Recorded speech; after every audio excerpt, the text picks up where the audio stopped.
Do you remember just a couple of days ago when I said that this was happening? It was already here, and maybe you just weren't seeing the signs? As of yesterday, August 20th, I was contacted by a source that I trust implicitly. I have no reason to doubt them, and they've never led me in the wrong direction. When you hear what I'm going to tell you, I don't want you to hear it with fear in your heart, but I want you to be thinking critically, constructively, and be forming a plan. When Trump said that he was cleaning up the streets of Washington, D.C. because of crime rates, staggering crime rates, a lot of people, including myself, called BS because I'm sure many of us can think of places that have a lot worse crime, like, I don't know, New York, Chicago. Depending on where you live, you can probably name a few yourself. That is a testing field.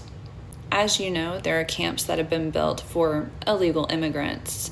And if you're unaware, there has been an influx of ICE agents.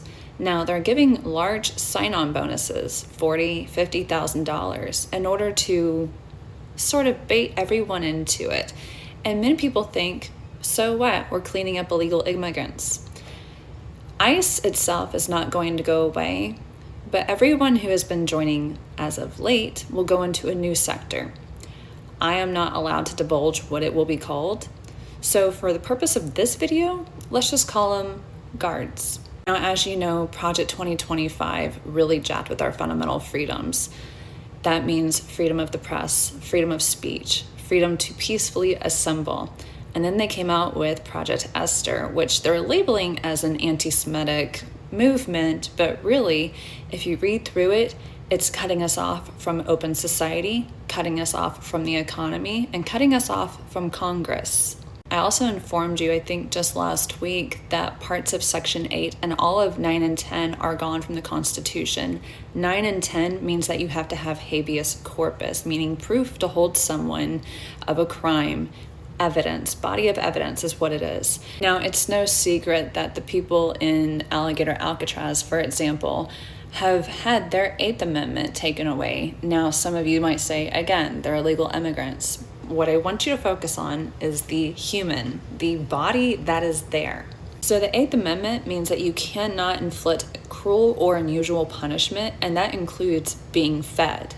So while this is starting in DC as a testing ground, essentially, this will move on to Virginia, New York, Florida, Massachusetts, Pennsylvania.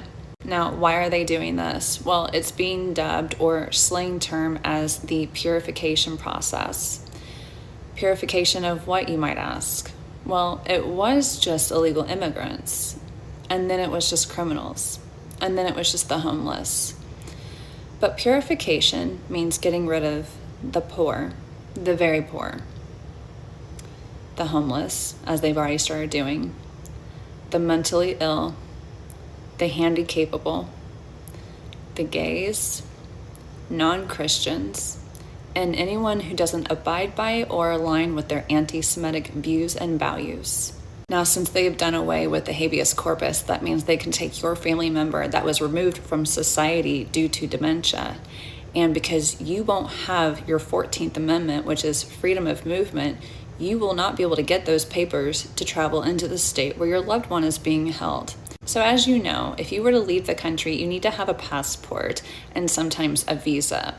There will come a time, and not too far in the distant future, where you will need certain paperwork and basically permission to enter and exit certain states. Meaning, if your loved one is being held in one of these states for being removed from society for having dementia, you can't just go visit them. You can't check on their well-being. You will be given no information.